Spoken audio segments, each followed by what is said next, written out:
கர்த்தருடைய பரிசுத்த நாமம் மகிமைப்படுவதாக. 23ஆம் சங்கீதம் 4ஆம் வசனம். நான் மரண இருளின் பள்ளத்தாக்கிலே நடந்தாலும் பொல்லாப்புக்கு பயப்படேன். தேவரீர் என்னோட கூட இருக்கிறீர். உமது கோலும் உமது தடியும் என்னை தேற்றும். நான் மரண இருளின் பள்ளத்தாக்கிலே நடந்தாலும் பொல்லாப்புக்கு பயப்படேன். நம்முடைய வாழ்க்கையிலே மரண இருளின் பள்ளத்தாக்குகள் வந்தாலும் நாம் பொல்லாப்புக்கு பயப்படக்கூடாது. யார் பயப்பட மாட்டார்கள் என்றால், கர்த்தருடைய சமூகத்திலே கர்த்தரின் மேய்ப்பராயிருக்கிறார், நான் தாழ்ச்சி அடையேன் என்ற வார்த்தையின்படி வாழ்கிற விசுவாசிக்கிறவர்களுக்கு பயமில்லை.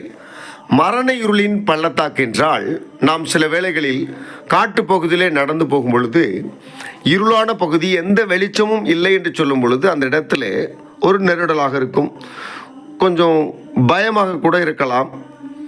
ஆட்கள் யாரும் இல்லை என்று சொன்னால் அதன் தன்மை உங்களுக்கு தெரியும்.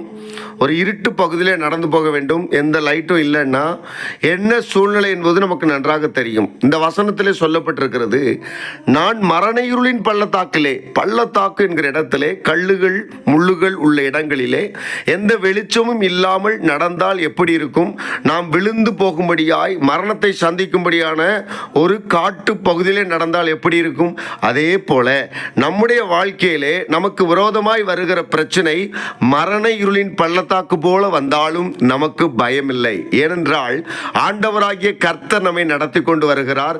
அவர் நம்மோடு கூட இருக்கும் பொழுது எல்லா விதமான ஆபத்துகளுக்கும் நம்ம விலக்கி ஆண்டவராகிய கர்த்தர் நம்மை பாதுகாப்பார். அன்பான தேவஜனமே, எத்தனை நெருக்கங்கள், எத்தனை விரோதமான காரியங்கள், இருள் நம்மை மூழ்கடிக்கும்படி வந்தாலும் நாம் தேவ சமூகத்தில் உண்மையாய் வாழும் பொழுது கர்த்தருடைய கரம் நம்மை பாதுகாக்கும்.